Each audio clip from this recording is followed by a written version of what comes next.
Welcome again in the BSc classes. So बच्चे, हमने start किया हुआ था अपना chapter number 3 of 11th class, that is a trigonometric function. तो हमने जो सबसे पहले ट्रिग्नोमेट्रिक फंक्शन में कुछ बेसिक पढ़े अपने 10th क्लास के रिलेटेड। आज हम स्टार्ट कर रहे हैं अपना trigonometric function chapter number 3 11th class का। सो ट्रिग्नोमेट्री फंक्शन स्टार्ट करने से पहले बच्चा, ट्रिग्नोमेट्री का मतलब क्या होता है? ये जो ट्रिग्नोमेट्री है ना, इसमें ट्राई का मतलब हो गया 3 and this is the measurement. Metric का मतलब मेजरमेंट। सो जिसका मतलब क्या हुआ? The measurement of the 3 sides of a triangle, that is a trigonometry. अब हम पढ़ रहे हैं ट्रिग्नोमेट्रिक फंक्शन के बारे में, जिसमें हम स्टार्ट करते हैं सबसे पहले एंगल से। बेटा, एंगल क्या होता है? Angle is a measure of A rotation of A given रे अबाउट इट्स इनिशियल पॉइंट। देखो क्या है, आपको सबको पता है कि एंगल जो है ना वो 2 रेज से मिलके बनता है। तो अगर आप अपने यहाँ पे ये हम एक इनिशियल रे ले रहे हैं अपनी, ठीक है। अब इनिशियल रे के रेफरेंस से अगर हम रोटेशन करते हैं तो ये जो होगा, this will be the angle. अब बात आती है कि पॉजिटिव एंगल क्या होता है और कब बनता है, और नेगेटिव एंगल क्या होता है और कब बनता है, ठीक है। अगर बच्चा आपका ये जो रेफरेंस लाइन है आपकी, इसके अपवर्ड डायरेक्शन में आप जाते हो, यानी कि आप अपने एंटी क्लॉकवाइज डायरेक्शन में जाते हो, तो जो आपका एंगल बनता है ना वो पॉजिटिव बनता है। याद रखना, एंटी क्लॉकवाइज डायरेक्शन में हमारा एंगल जो है वो पॉजिटिव बनता है। अगर क्लॉकवाइज डायरेक्शन में विद रेफरेंस टू दिस रे, अगर हम क्लॉकवाइज डायरेक्शन में एक एंगल बनाएंगे ना, तो वो हमारा नेगेटिव एंगल बनेगा, और नेगेटिव एंगल आपका बनता है क्लॉकवाइज डायरेक्शन में। एग्जाम्पल के तौर पे देख लेते हैं। अगर आपको बोल दिया जाए 30 डिग्री का एंगल बनाना है, पॉजिटिव 30 डिग्री का, तो आप कैसे बनाओगे? आपके पास ये एक रे होगी जिसको हम इनिशियल रे बोलते हैं, इनिशियल रे, and this is a final रे और टर्मिनेटिंग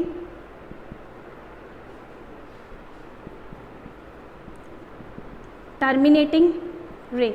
तो ये जो होगा आपका, ये एंगल जो होगा ये प्लस 30 डिग्री, यानी कि 30 डिग्री का एंगल जो बनेगा, ठीक है। और ये कौन से डायरेक्शन में बना हमारा? दिस, ये कौन से डायरेक्शन में बना? एंटी क्लॉकवाइज डायरेक्शन में।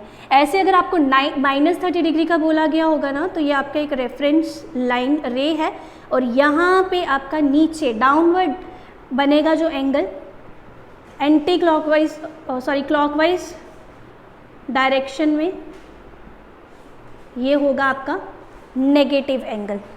क्लियर है? तो ये था हमारा एंगल का कॉन्सेप्ट। अब हम पढ़ेंगे अपना, that is a degree measurement.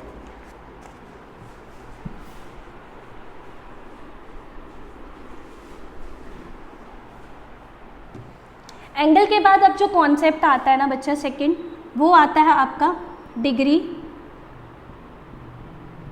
Measurement. अब ये क्या होता है degree measurement?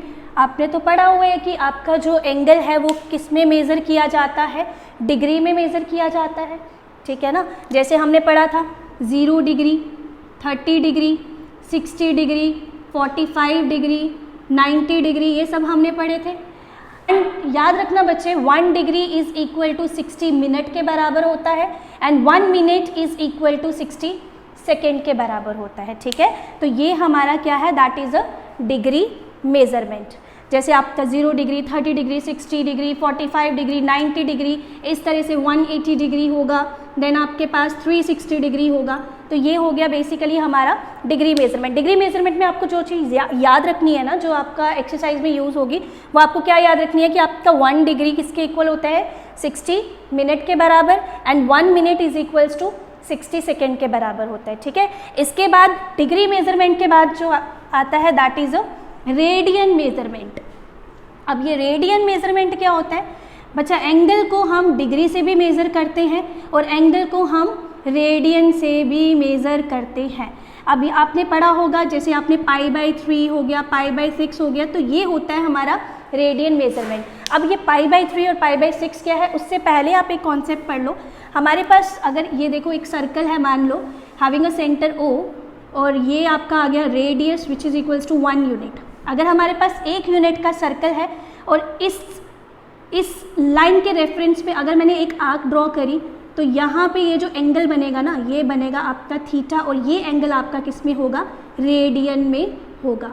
This is a arc जिसकी लेंथ ऑफ एन आर्क जिसको हम L से डिनोट करते हैं, and this is a radius. तो बच्चा रेडियन मेजरमेंट, अगर रेडियन को मेजर करना है तो उसका क्या फॉर्मूला होता है, theta is equals to L upon R, and what is R basically here, R is the radius and L is the length of the arc.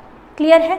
So radian measurement में हमारे पास theta is equals to L upon R, और ये theta जो है ना ये आपका क्या होता है, रेडियन।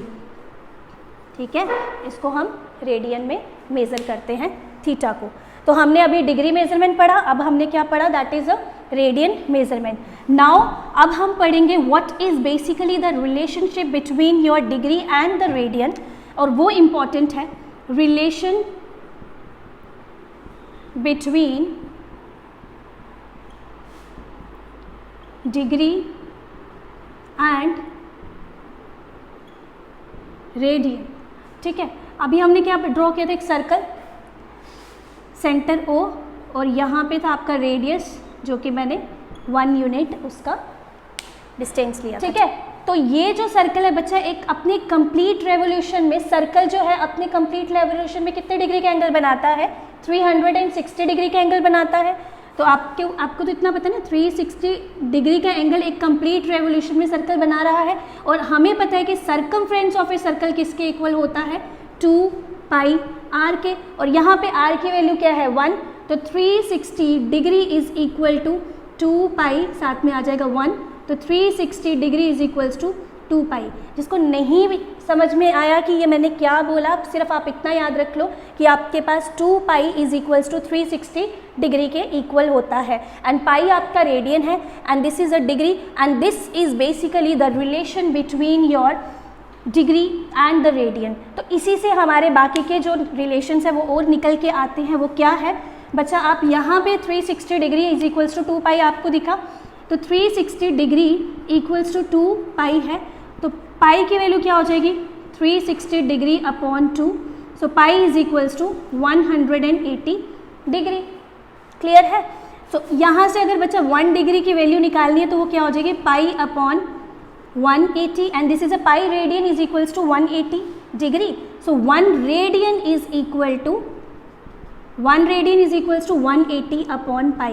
अगर कोई डाउट होगा ना तो आप कमेंट सेक्शन में लिख सकते हो, अपने डाउट्स को पूछ सकते हो, तो definitely I will try to clear your all the doubts. ठीक है, सो यहाँ पे बच्चा pi is equals to 180 degree था, सो 1 को हमने यहाँ पे निकालने, 1 डिग्री की वैल्यू निकाली, कैसे, 180 आ गया नीचे, सो पाई अपॉन 180, एंड 1 रेडियन की वैल्यू कैसे आ गई, क्योंकि पाई जो है वो आपका किस में है, pi radian is equal to 180, so 1 radian is equals to 180 upon pi. ठीक है, क्लियर है? सो रिलेशन जो है डिग्री और रेडियन में बेसिकली क्या है, 2 pi is equals to 360, pi की value is equals to 180 degree, और 1 डिग्री पाई अपॉन 180, और 1 radian is equals to 180 upon pi. अब हमारे जो क्वेश्चंस आएंगे वो आएंगे डिग्री को रेडियन में चेंज करना और रेडियन को डिग्री में चेंज करना। ठीक है, इससे पहले हमने बच्चा जो अपना टेबल पढ़ा था ना ट्रिग्नोमेट्री का, उस टेबल पे हमने 0 डिग्री, 30 डिग्री, 45 डिग्री, 60 डिग्री और 90 डिग्री ये चीज़ पढ़ी थी। अब हमने डिग्री में पढ़ा था, इसी चीज़ को अब मैं आपको बताऊंगी किस तरह से हम इसको रेडियन में लिखते हैं। जैसे आपके पास था 0 डिग्री, देन उसके बाद था 30, then 45 degree, then 60 degree and 90 degree. 0 degree को तो एज इट इज़ करेंगे, 30 डिग्री है, अभी आपको बताया कि 1 degree is equal to pi upon 180 radian में होता है। बच्चा डिग्री को रेडियन में जब भी चेंज करना है तो मल्टीप्लाई करोगे पाई अपॉन 180 के साथ, और अगर आपने रेडियन को डिग्री में चेंज करना है, यानी कि रेडियन को अगर हमें चेंज करना है, रेडियन को चेंज करना है किसमें, डिग्री में, तो आप मल्टीप्लाई करोगे 180 अपॉन पाई के साथ, और अगर डिग्री को चेंज करना है आपको किसमें, रेडियन में, तो मल्टीप्लाई करेंगे पाई अपॉन 180 के साथ। अब यहाँ पे हमें डिग्री में दिया है, इसको किस में चेंज करना है, रेडियन में, सो डिग्री को अगर रेडियन में चेंज करना है तो किसके साथ मल्टीप्लाई करेंगे, पाई अपॉन 180 के साथ। तो जब आपने अपने 30 डिग्री को पाई अपॉन 180 के साथ मल्टीप्लाई कराना तो ये आपका आ जाएगा पाई अपॉन 6। तो 30 डिग्री को कैसे लिख सकते हैं हम, पाई अपॉन 6। इसी तरह से 45 डिग्री को अगर रेडियन में चेंज करना है सो 45 इंटू पाई अपॉन 180 1 और दिस इज 4, तो ये आ जाएगा पाई अपॉन 4। साइमल्टेनियसली 60 डिग्री और 90 डिग्री को भी आप चेंज कर सकते हो, ठीक है। 90 तो सीधा सीधा हो जाएगा पाई बाय 2, इसको कर लो 60 इंटू पाई अपॉन 180, तो ये आ जाएगा आपका पाई अपॉन 3। क्लियर है। 30 डिग्री आ जाएगा आपका पाई बाय 6, यानी कि पाई बाय 6 को ही 30 डिग्री बोलते हैं। 45 degree pi by 4, 60 degree pi by 3 और 90 डिग्री आपका आ गया पाई बाय 2। अब जैसे हमने पिछले वीडियो में हमने पूरा टेबल पढ़ा था 0 डिग्री, 30 डिग्री, 45, 60 और 90 पे ना, वैसे ही आप यहाँ पे अब ये बोल सकते हो कि आपका जो टेबल है उसमें 30 डिग्री की जगह पे अगर आप बोलो कि आपका साइन थीटा 0, यहाँ पाई by 6, pi by 4, pi by 3, pi by 2, ये था आपका 30, ये था आपका 30 के बाद क्या था 45, देन उसके बाद 60, देन उसके बाद 90, ठीक है। तो यहाँ पे ये वैल्यू क्या थी 0, वैल्यू थी 1/2, 1/√2, √3/2 एंड वैल्यू इज 1। तो sine 0 0, sine pi by 6 1/2, sine pi by 4 1/√2, sine pi by 3 √3/2 and sine pi by 2 is equals to 1। Clear है। तो इसके बाद अब हम जो स्टार्ट करने वाले हैं बच्चे वो है आपकी first exercise of trigonometric function, that is exercise 3.1।